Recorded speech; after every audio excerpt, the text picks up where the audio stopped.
On the Wake Up Radio presents The Center with your host, DC Radical One. Greetings, Black family, and welcome to On the Wake Up Radio. I am your host, DC Radical One, and you have entered The Center. Shout out to our wonderful producer, Cindy Ashby. You can check us out on SoundCloud, YouTube, iTunes Podcasts, Stitcher, Spotify, and now iHeartRadio at On the Wake Up Radio. If you would like to donate to On the Wake Up Radio, you can donate $2, $5, $10, $20, $50, $100. Choice is yours. The money will go to the website and the airtime.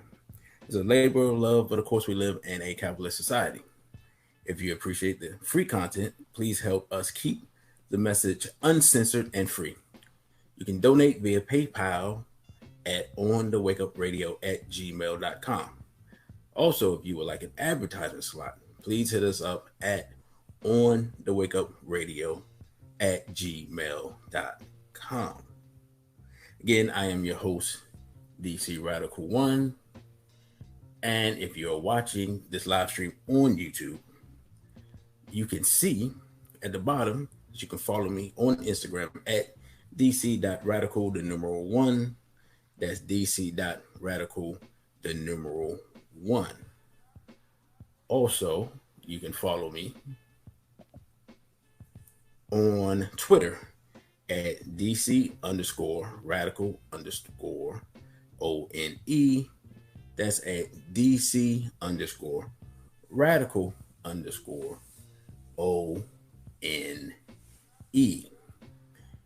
And today we're going to talk about a topic that was a suggested topic. The topic was suggested by, for lack of a better word, because I don't actually like to use this word, a friend of mine, a sister that I know.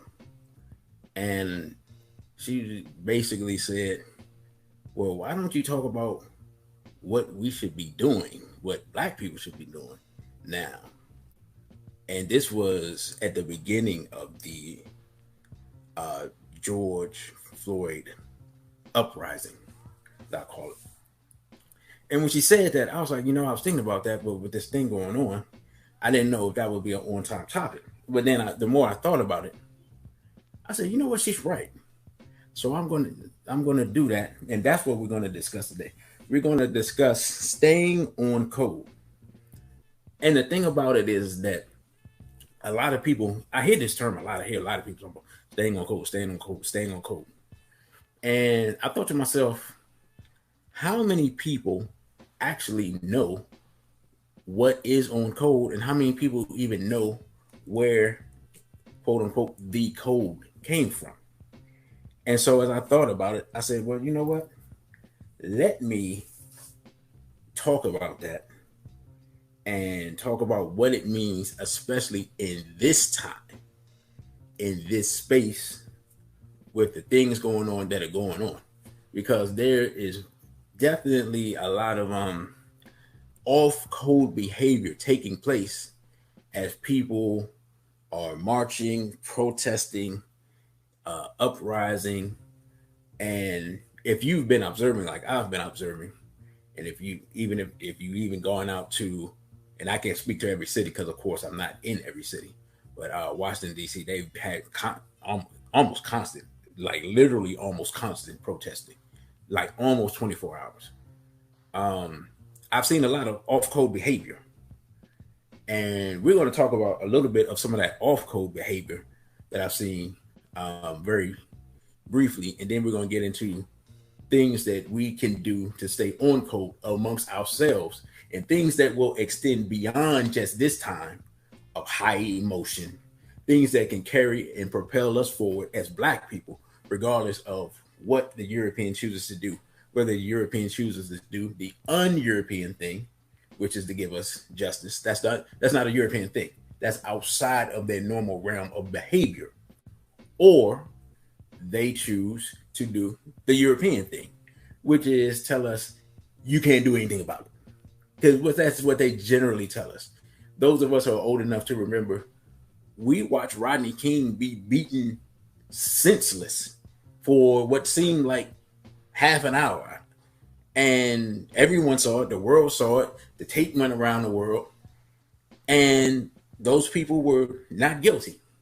And then, of course, you had the LA uprising. Then, of course, the Europeans tried to act like, whoa, my God, why would you tear down your own community? Again, we did not receive justice. So let's talk about a little bit of the off-code behavior that I've seen personally that I find very disturbing, and I know it will be counterproductive in the long run. And the first thing I've seen is way too much singing, dancing, forms of dance, crumping, performance art, praying with the police, kneeling in front of the police, die-ins, and shoe shining of the police. Melanin Rich said, shucking and jiving and foot shuffling. Exactly. Now, I've seen so much of this. It's hard for me to even narrow down to, I'm not even sure where I want to start with this. The video that I saw, all of it was egregious. So, we're just dealing with degrees of just disappointment and disrespect of self. One of the things I saw, a black man, and this was not a young black man, shining the shoes of a European cop. I didn't watch much of the video other than I saw a black man, I saw him shining the shoes, and that was it. I was like, oh, no, I'm good. I don't know if the cop paid him. I don't know the context. I don't know any of that. It does not matter. In this day and time, with this spirit of uprising amongst our people, the last thing that we need to be showing our children, who are the ones who are out there on the front line, mind you, because I've been out there, I've seen them, and I didn't see. At that time, this was early in the week that just passed. I didn't see a person over 20, a black person over 25 out there. And the last thing they need to see are supposed elders bowing down, almost literally kissing the feet, in essence, of the European. This type of behavior, my thing is, if you see the behavior, don't video it. Don't show it. Just walk away. Tell everybody else to walk away. Hey, whisper in that brother's ear confidentially. Say, hey, brother, this is really not the time. This is not the time. Please stop bowing down to Urugu. Now, as egregious as that was, and that was horrible. That was just, oh man, that was horrible. Another video clip I saw. I'm assuming that they were all transsexuals, because one of them was clearly a transsexual. You're at a protest. There are police present. Police are armed. They're scared. They're ready to assault the people at any moment. And then you have 3 transsexuals gyrating and rolling around on the ground in the middle of the protest. Now, what's my problem with that? Oh, to me, all of this is wrong. Number one, if the police attack the people at the front and they try to retreat while these people are rolling around on the ground, then they stumble on those people and then people get trampled and they die. Then what happened? We don't think about these things, but these are real police with armaments who could at any moment, because the whole discussion is, the whole reason we have an uprising is because the police are brutalizing black people. And then you have a large group of black people So of course Europeans going to see that as a threat, and then here you are trying to have a dance off or something. This is where we are now as a people. This is how ridiculous. I mean, I just want you to think about how ridiculous that is. Now, if that scenario played out, because I saw the police tear gas the people here in DC, in that same scenario, people have been trampled and died because you're having a dance off in the middle of what's supposed to be an uprising. Not to mention the fact that the people who are being killed are largely heterosexual, 95% heterosexual, probably more. George Floyd was a heterosexual, as far as we know. He certainly had plenty of women. We know that for a fact. Breonna Taylor was a heterosexual. She was with her boyfriend the night that she was murdered by the police, kicking in the door and shooting up the place. As far as we know, Ahmaud Arbery was heterosexual. So what is the purpose of these transsexuals coming here and gyrating and acting a fool? And then, of course, we have the whole changing of the discourse from police violence against black people, basically murder and genocide of black people, to next thing you know, people are throwing up stuff talking about trans lives matter. That's not even the discussion that's on the board. And we allow ourselves to be misdirected from the discussion at hand to these types of shenanigans. So all of that is off code. But these are the things that I have seen. So we're going to talk about just in general getting on code. Now that I got that off my chest, pointed those things out. And if you don't have a problem with those things, you've probably already left the stream. And that's fine. I have no problem with that.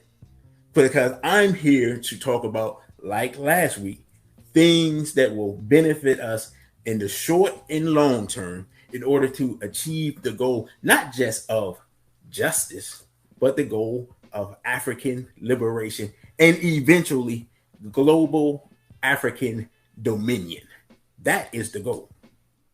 Because when you're ruling, you don't have to worry about begging for justice from other people. You impose justice on other people. So that has to be the end game. If that's not the end game, you'll never receive the justice that you're crying out for. Because people in power who oppress have no reason to stop oppressing until they've come up with a force with equal or more power.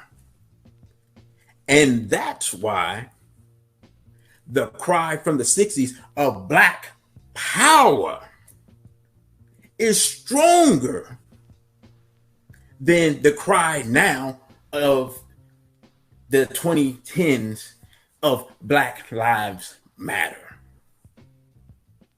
It's a difference in the psychology of the people. The cry of Black power is psychologically a powerful statement. It changes you from a submissive state of mind to a state of mind of rising up and doing whatever is necessary to achieve the goals at hand. Greetings, Brother Asar. Greetings, Sister Philly E. Good to have y'all out. Greetings, Sister Cindy Ashby, our wonderful producer. Yes, Sister, a dance off. Brother Asar says, throughout these protests, we have seen people kneeling on one knee.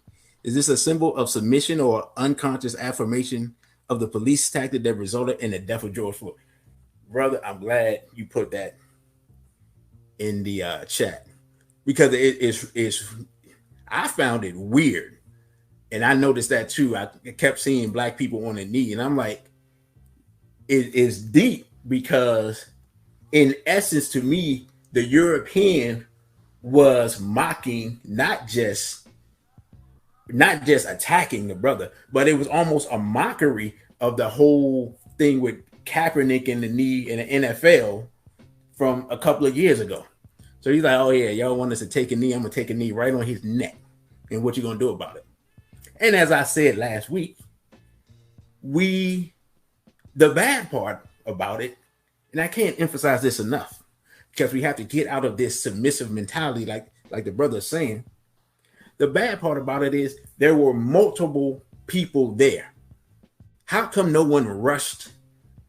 And I understand there were multiple cops, but you think if the one little Asian cop that was in front, if 10 people rushed him and knocked him over, that the other people aren't going to react? At that point, the object is to save the brother's life. If everybody has to go to jail to save the brother's life, then so be it. It doesn't matter. Or how is it that nobody from the other side of the street, because somebody took a picture from the other side of the street, how is it that nobody from the other side of the street just run up on the European and bust him upside the head? You're near a store, go to the store, grab you something to drink, and then defend the brother's life. And sometimes you have to take the charge. It's like basketball. Sometimes somebody's coming down the lane, they're about to dunk on everybody and get the winning score. Sometimes you just have to take the charge. In that case, that someone had, if one person had done something, I have to believe that everyone would have done something. Our wonderful producer says all it takes is one person to do something. That's what I'm saying. But no one did nothing. Then the man died, and here we are. And now everyone wants to do something after the fact. Again, as African people, we have to learn to become proactive instead of reactive. Because people were saying you're killing him. Well, if you know that he's killing him, as Dr. Collins said, we must resist to exist. And part of that is being on code. Part of that is not allowing people to be brutalized in front of us. Not allowing, if we can do something about it. Now, if you're from a distance away, that's one thing. But apparently these people were right there. Documenting it is good.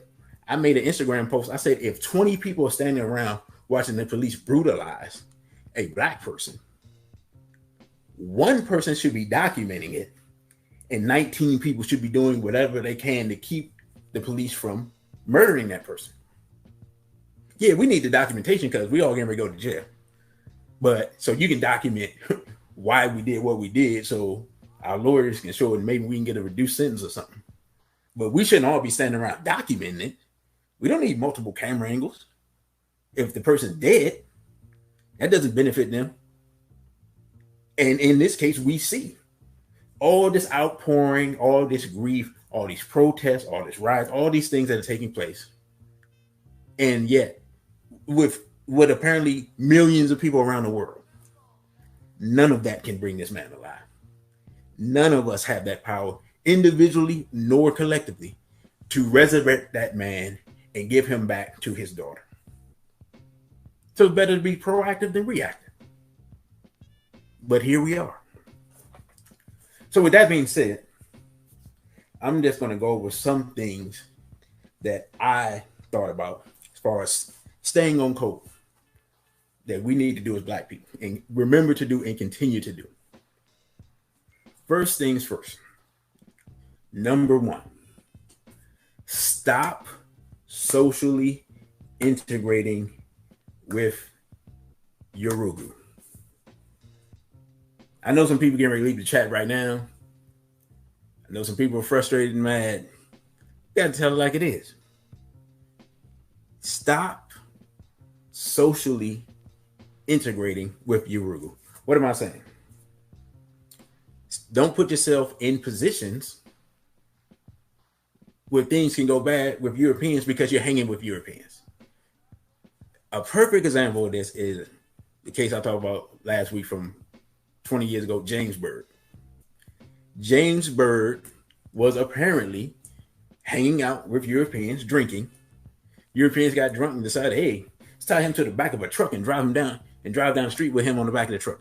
Next thing you know, James Byrd head getting popped off, and they driving down the street having a good old time, playing some country music or whatever, having the time of their life. He's dead. They done drove down the street. Again, it's a tragedy, and we had to do something, and Dr. Khalid Abdul Muhammad did do something. But what led to all of that taking place? Socially integrating with Europeans, hanging out with Europeans, drinking with Europeans, having sexual relations with Europeans. European males getting mad at us because they always think we're after their women. Now, it's psychological projection because they're after our women because they're trying to get back into the black womb, but that's a further deeper discussion. But when they see us, they're naturally threatened by the African man because in their mind, deep in their psychology, they remember who we were. And that's why they keep literally their foot on our neck so that we don't become who we were. So if you know that, the simplest thing to do, the most intelligent thing to do, stop socially integrating with Urugu. What are some of the things that happen when you socially integrate with Urugu? The brother said the brother shouldn't have died with so many people right there witnessing it. That thought reverberated as I saw the video. I would have been arrested alive along with the brother if I were there. Exactly, brother. Exactly. But what are some of the negative things that happen? One of the things that happen is Europeans feel threatened. They get mad. They see you with their woman. They start thinking in their head of all the things that you're doing to their woman because they know how their women are, and now they want to kill you. Or if they scared of you, they want to kill me as I come walking down the street because they think about what you did. Like I believe it was the Yusuf Hawkins case in Brooklyn back in the 90s. But that doesn't happen if we're not socially integrating with Urugu. The European female worships the black phallus, and that plays on the psychology of the European male. Now, you're going to say, brother, how do you know the European female worships the black phallus? Well, the European female has exposed herself. If you've seen if you've seen the signs and things that they've had out. The thing about this time is this type of pressure reveals people for who they are. So European females are holding up signs talking about they open their mouth to perform acts on black men. So now they're going to open their mouth to speak about injustice. Try not to be vulgar. The signs were vulgar. I'm trying not to be vulgar. But that's what they see black men as. They're just open blatant about it now. That's what you are to them. So why socially integrate with them when they're telling you you're nothing but a masturbatory tool, a sexual plaything, a bed bug? And if the women feel that way, we know what the European male thinks about European females and African males. Because let's be honest, a lot of these LGBT black males are being violated by European males. So stop socially integrating with Urugu. What's another thing that happens when you socially integrate with Urugu? You produce people who play both sides of the fence. You produce Barack Hussein Obama. I know somebody else just left the chat. Yeah, we're going to talk about it. I felt it was literally the second most disrespectful thing that I saw that week. The first was those trannies rolling around in the ground. When Barack Hussein Obama comes up and makes a statement, I didn't even watch the statement. I'm not gonna lie. I couldn't believe he was bold enough to come out here and act like he was some regular citizen or was the manager of a baseball team or some other person that had never been in power and talk about, oh, wow, this injustice and these things are horrible and yada, yada, and blah, blah, blah. And I'm sitting here thinking to myself, did he forget that we know he was the president of the United States? Other than him shedding that fake tear for Trayvon, what did he do to address this situation? Nothing.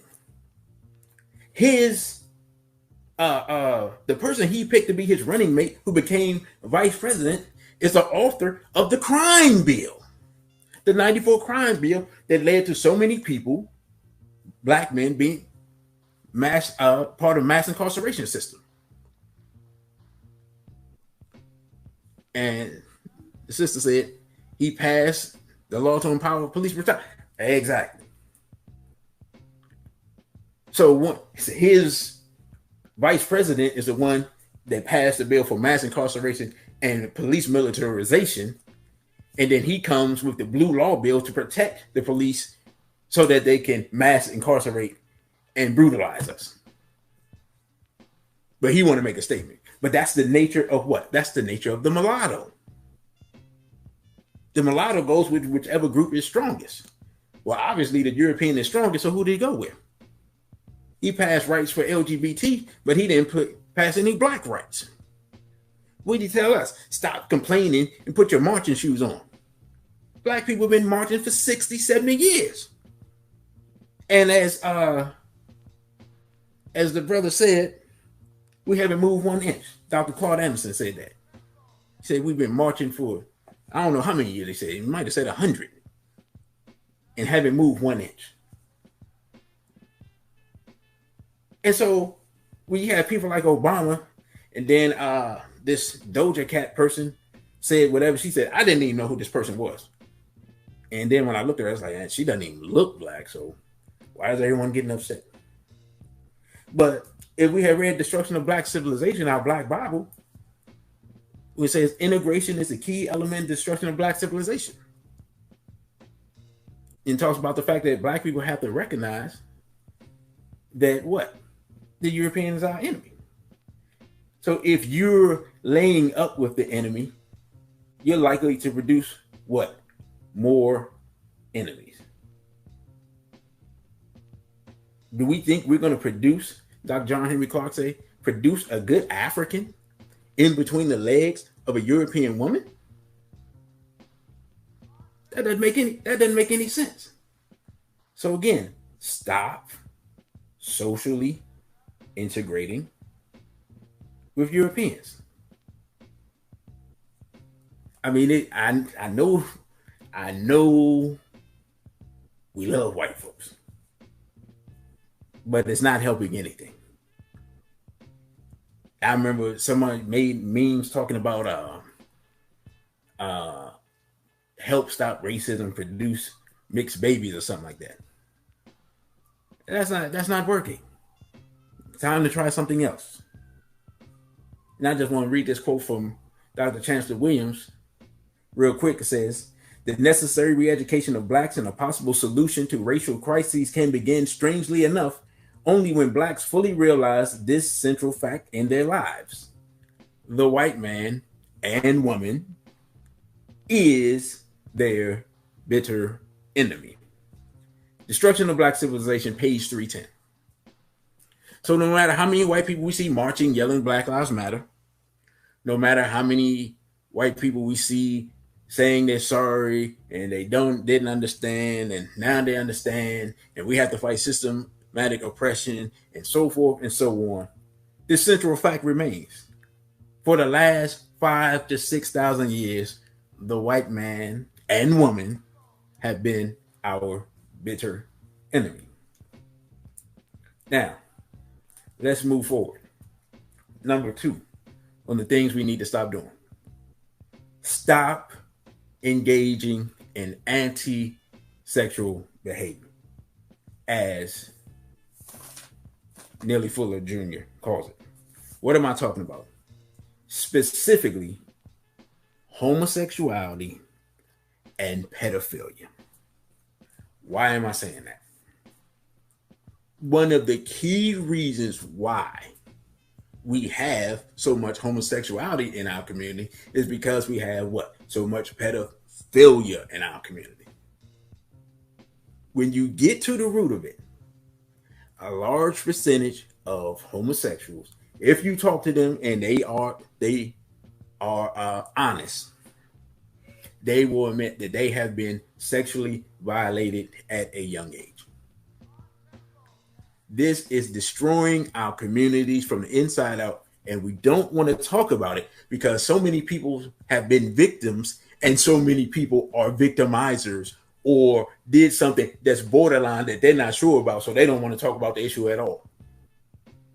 I was talking to Brother Jeannie this morning. I said, we got so many people who in their early 20s were messing with some 14, 15, 16-year-old girl that when you start talking about pedophilia, they want everybody to be quiet because they don't want anybody, because that comes back to their mind. And we haven't set, as a community, clear rules in place on what age ranges people shouldn't be dealing with each other. But some people start doing that and they get into their later 20s and 30s and they still dealing with the same age group of girls. I mean, I know we've all probably seen at one time or another some grown person picking up some teenage girl at school and nobody knows who it is. It's not her. That's not her father. She don't know her father. That's not her uncle. That's not her cousin. Well, who in the world is it? And why is he here? Like, we all, if we had our eyes open at all, we've been on the earth at all, we hear these stories. If you're a brother like me and part of Straight Black Pride, we talk about these things and we do this work to fight against pedophilia. I can't even enumerate the number of stories and the variation of the stories that I hear from sisters. It destroys the relationship between the black man and the black woman. When you hear sisters, and some of these sisters that swirl in, or feminists or whatever, and they're talking about black men don't protect black women, so forth and so on, and you're wondering where it comes from. A lot of times it comes from the fact that they didn't have their father and something happened to them. Or sometimes they may not have been violated as a child, but the fact that they didn't have their father around, still, they didn't feel that protection. And so they feel like black men don't protect black women. And reality is, as black men, we don't all the time protect black women properly. As black men, we got to hold the L on that. It's just a fact. We're not doing our job to the best of our ability. Sorry about that, brothers and sisters. Lost my voice for a minute. Stop. We have to stop the pedophilia in our community. It literally got all choked up talking about this issue. Sister says the ones not molested are being programmed by the television, which says it's okay to be sexually promiscuous and practice deviant behavior. Oh, deviant behavior is the way. Oh, absolutely. Somebody told me that everything on Netflix has some unnecessary homosexual reference or scene in it. And I've seen videos of children's videos and TV shows and just all types of stuff. And you're like, wait a minute, rewind that. Did I see what I thought I saw?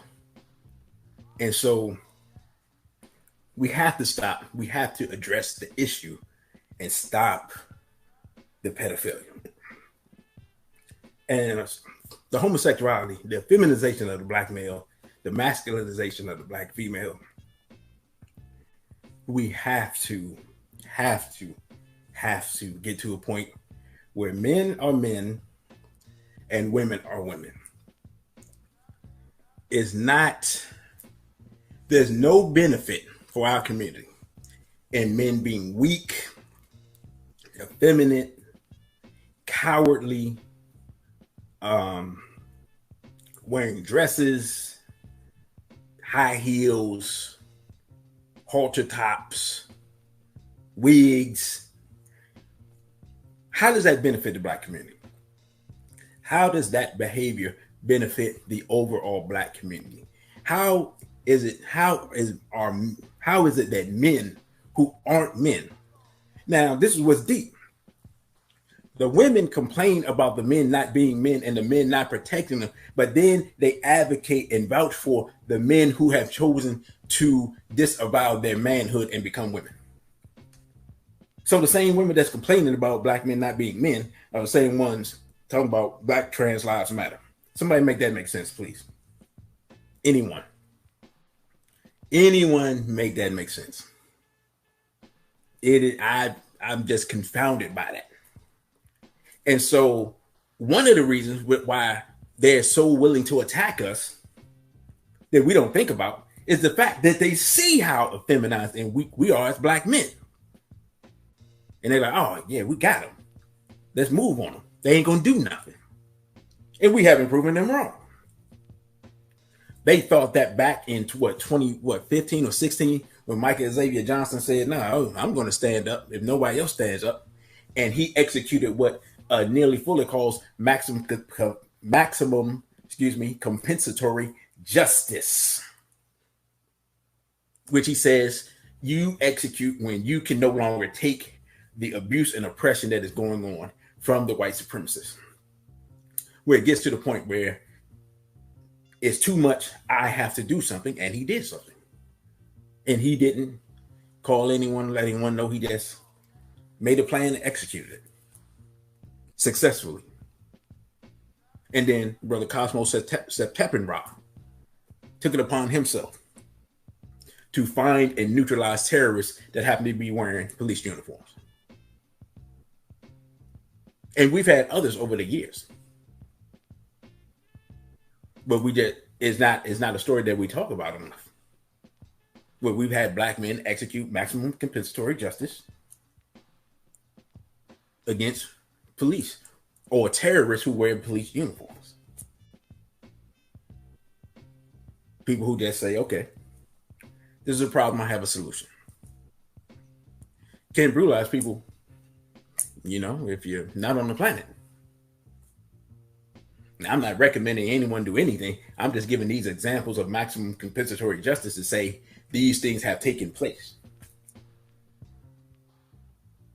But again, getting back to the stopping the anti-sexual behavior, not only are these things detrimental to the children and then detrimental to the community in the changing the polarity of the genders and the causing gender confusion and gender wars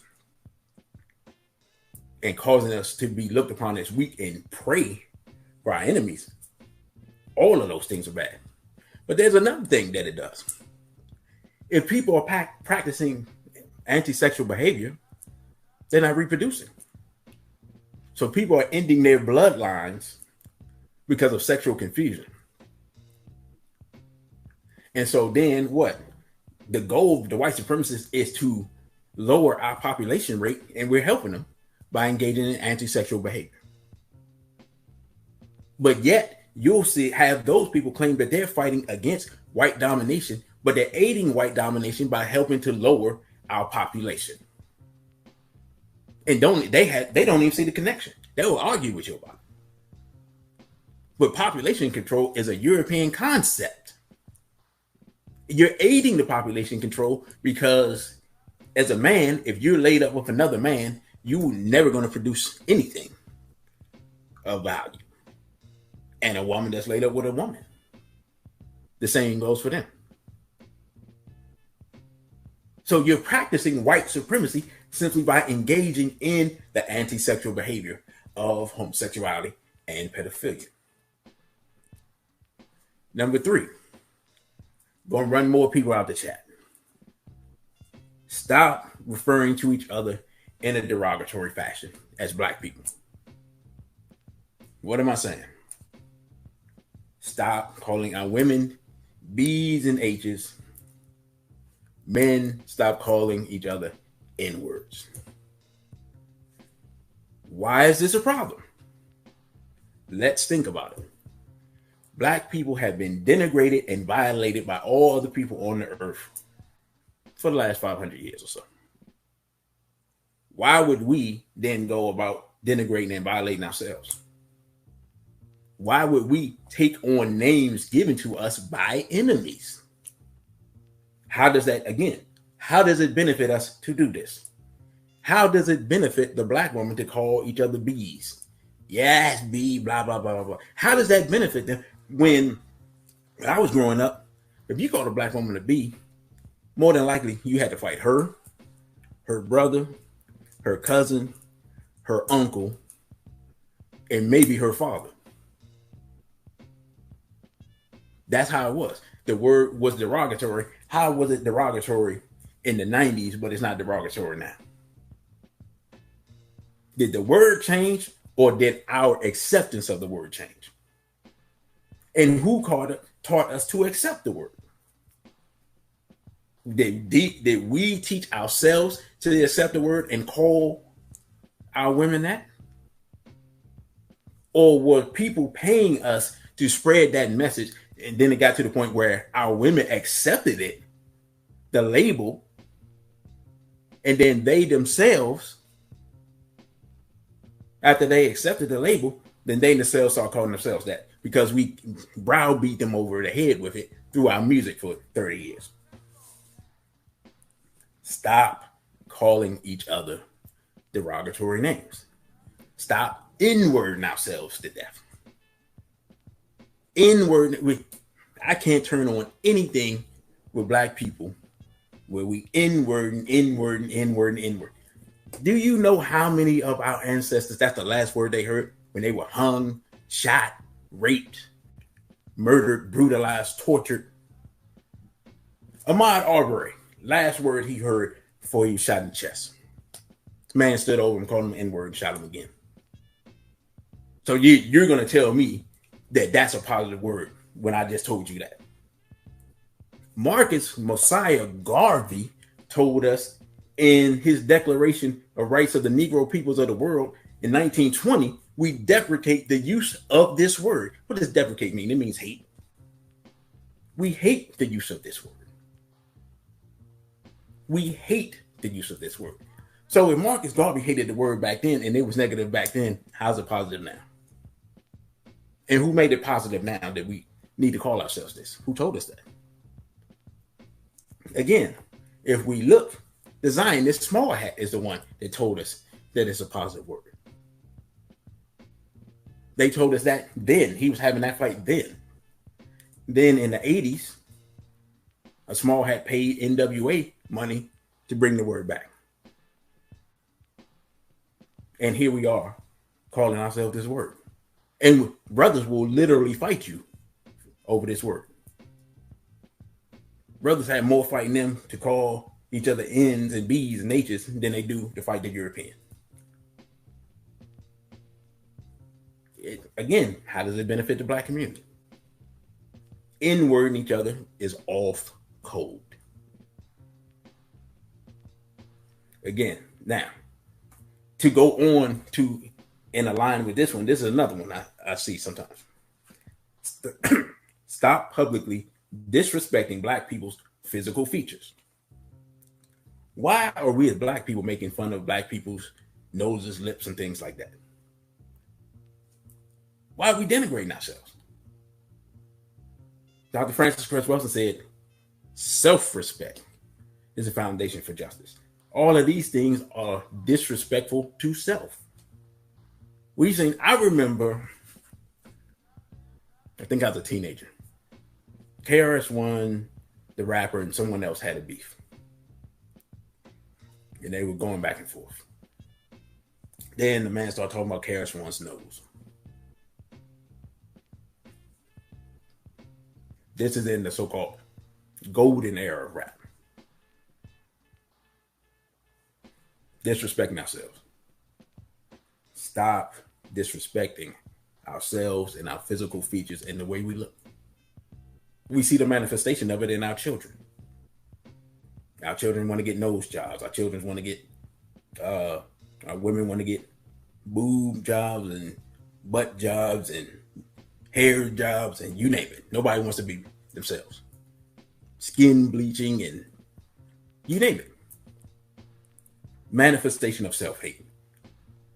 Stop publicly disrespecting Black people's physical features. Excuse me. It's simple. It's easy to stop doing these things. Why not just uplift each other? Why not just respect each other? And last on this list, stop worshiping white folks. Stop worshiping white folks. Stop worshiping white folks. Y'all know what I mean. Not just religiously, but that's a big one. Take the white woman off your wall. Take the white man off your wall. Take Caesar Borgia and those other dudes off your wall. If you're going to worship certain gods, put the Black one up there. You got Black Jesus, Black Allah, Black Buddha, whoever. Put them up. What's wrong with worshiping Black? What's wrong with worshiping yourself? What's wrong with loving yourself? Stop worshiping white folks. Stop thinking that the white man's ice is colder. Stop thinking that the white man has all the answers. If someone gives you something, tells you some information, you got to go to the white man to verify it. Or you tell them, oh, you don't have no degree. You don't know nothing. That's not what the white man said. That wasn't on CNN, Fox, you name it. Stop worshiping white folks. Simple. Simple. We can make our lives better if we do these things. So that's that list. I also have a list from Dr. Welton. She has, give me a second, brothers and sisters, 12 things. Okay, we're gonna go through this list real quick. And some of the things may double up. Stop name calling one another. Stop name calling one another. It goes without saying. It goes back to the disrespect. Stop cursing at one another. Causes conflict. Stop squabbling with one another. Stop gossiping about one another. Stop snitching on one another. What she says is providing information to Europeans for economic gain. Let me talk about that for a minute. She said for economic gain. That doesn't mean that if you see someone committing a crime where they're brutalizing other Black people, that you don't call the police. It means for economic gain, meaning you're giving information to the police for your personal benefit, or the FBI, or you for your personal benefit. That's been one of the things that destroyed Black organizations. That's the type of snitching that she's talking about here. Stop robbing one another. Again, why you're going to rob somebody? Black people are the poorest people in the country, except for maybe the so-called native people. Why are you going to rob people that don't have anything? The brother says worship also includes using their words, standards of beauty, style of dress. Exactly, brother. I appreciate that. That's exactly correct. Stop dressing like Europeans. Stop the standard of beauty, where we talk about all the skin lightening and hair and all those things. Again, stop robbing from one another. Stop stealing from one another. Why are you stealing? Why are you being a thief? Everyone hates a thief. Ask the person if they can't give it to you. Ask it from somebody else or work to get it yourself. Stop fighting one another.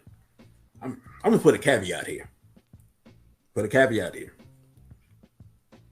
There's some people in our community who are detrimental to our community that may have to be removed from our community. That's a community decision. So set that aside from what we have here.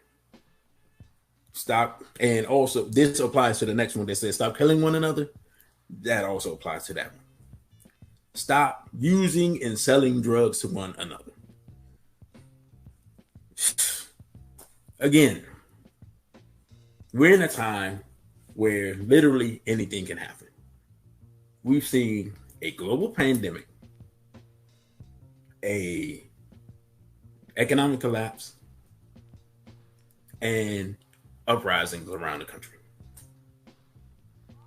Using drugs is not going to allow you to be on point to be able to survive the next crazy thing that happens. Just saying. And number 12, one of my pet peeves. Stop throwing trash and dirt on the streets and places where Black people work and live. If you're on your own home, nothing irritates you like seeing someone throw trash down in front of your yard. It's just one of those things that irritates you. Why do it where you live? Why destroy your own community? Why bring your property value down? Why do it? It shows disrespect of Black people. Even if you live in an apartment community or something like that, you should value the space where you live, especially when it's a community space. If you want to make your place horrible to live inside your own home, you do that. But why destroy where we all share a space? That's part of respect, self-respect. And I have a couple of things that we should do. I didn't want everything to be negative. Number one, show Black people respect. Everything here is about Black self-respect. Show Black people respect. Speak to each other, or at least acknowledge our existence when we see each other out in the street. Head nod, you know how we do.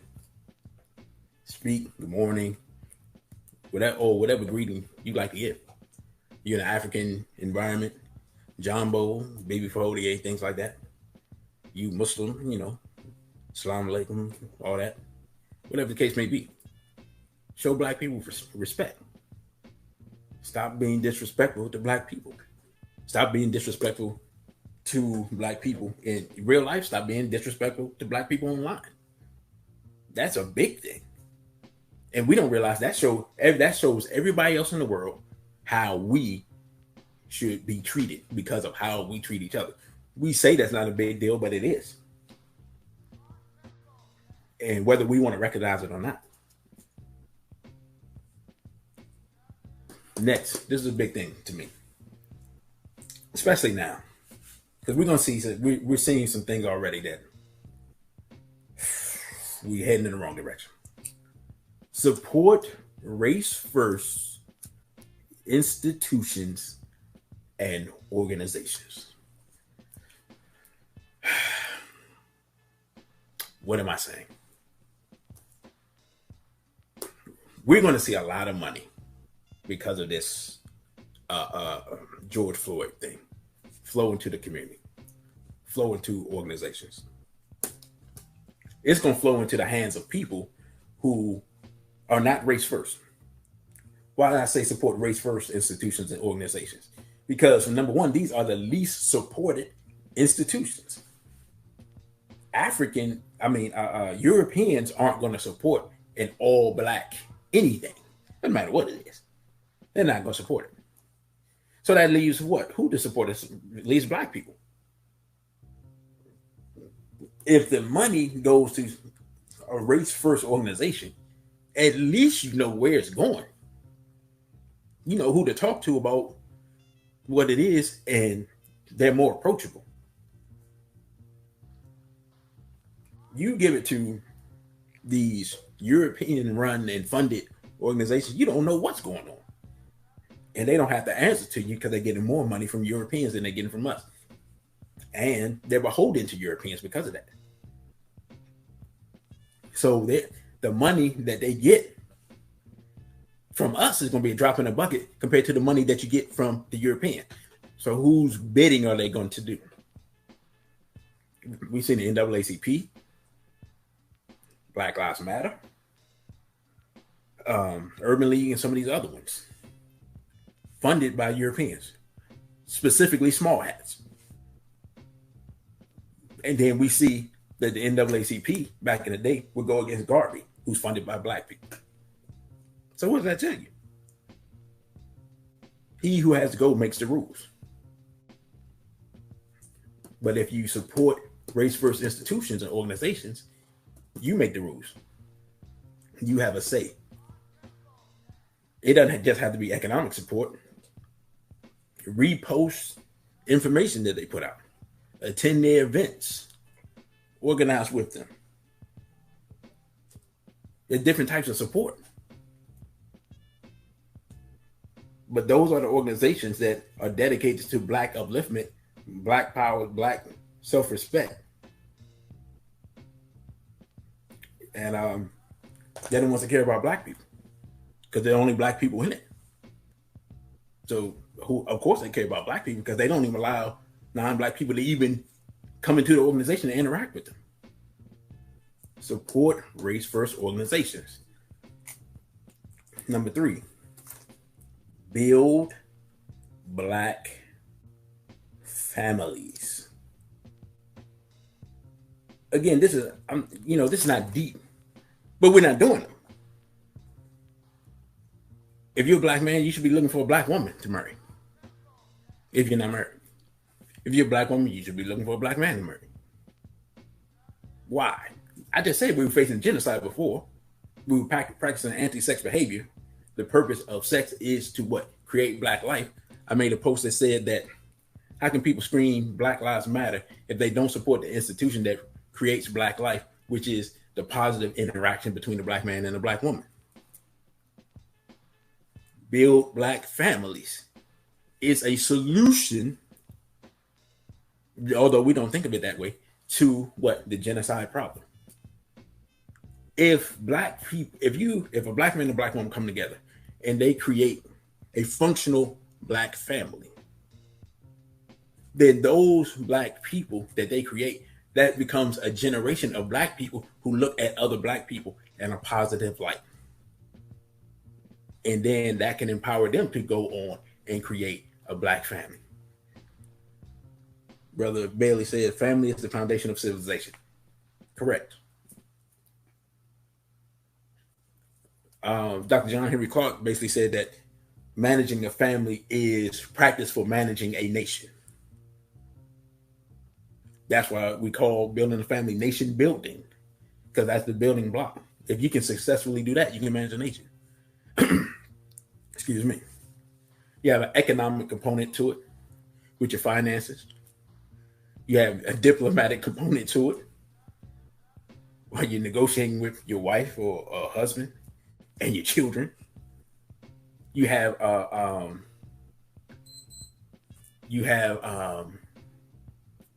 judicial component to it, if you will, where you have to discipline your children. That's a judicial component. I must weigh what they've done and what the punishment should be. Oh, you skipped school? Oh, now we got to take away this. Or whatever your methodology is. But again, that's part of nation management. So it's the micro that prepares us for the macro.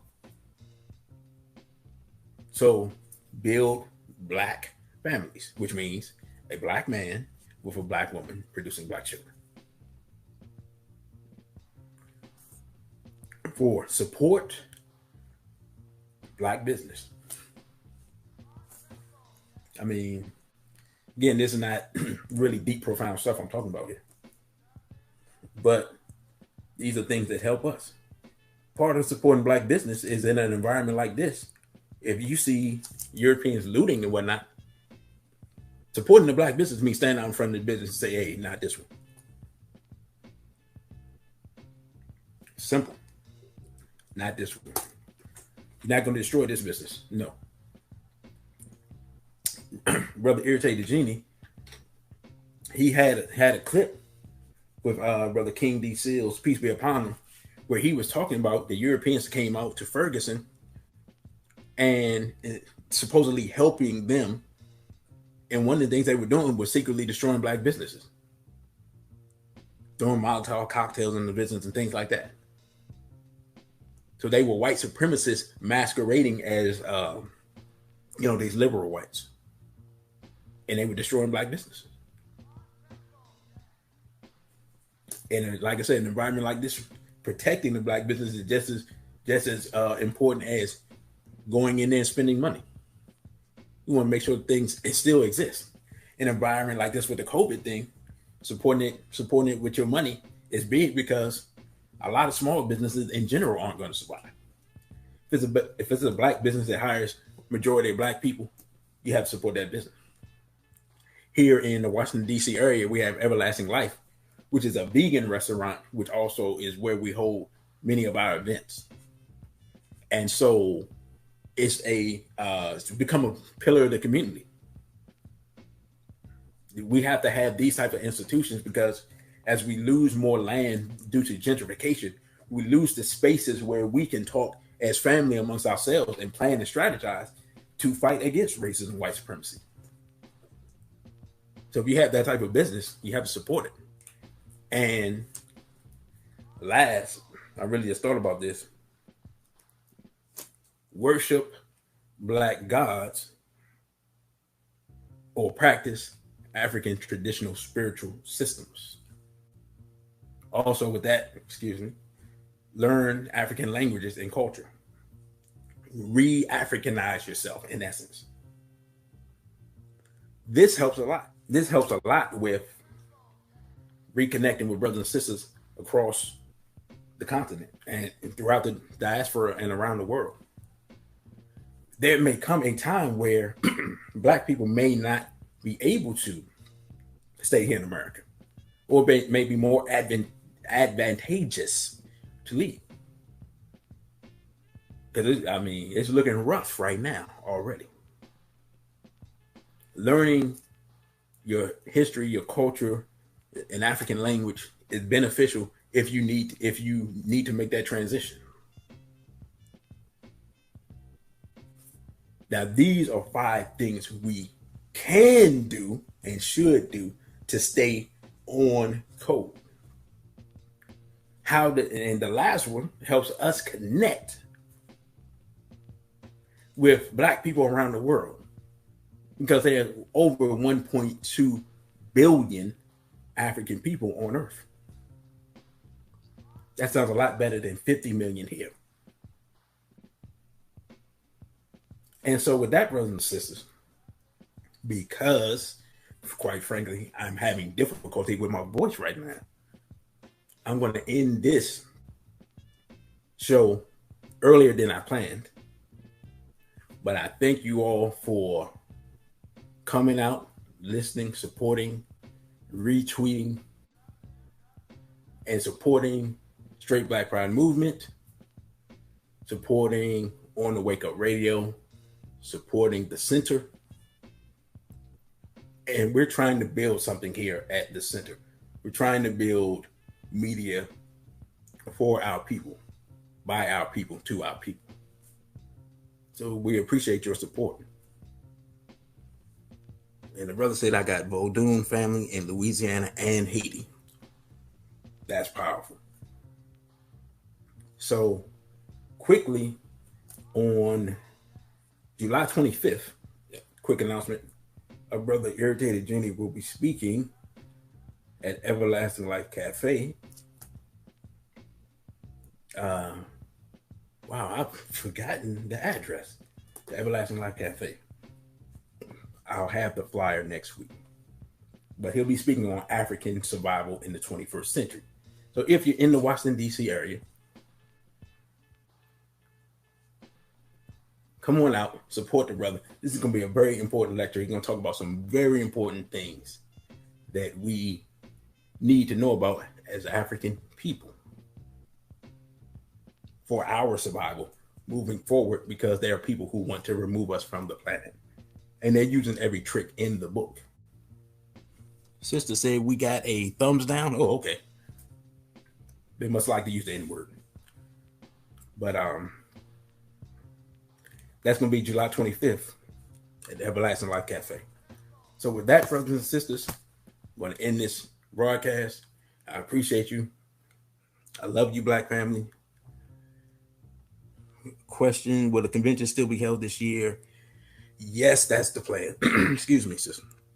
The plan is to still have the convention this year at Everlasting Life Cafe the weekend of the 21st. I will update you all with that when we have it confirmed and we have the flyer. So does anybody else have any more questions before I end this podcast? Going once, going twice. Again, thank you all, brothers and sisters. I say a BB for ODA and straight Black pride. Heavily flawed individual. Cindy Ashby Productions. On the Wake Up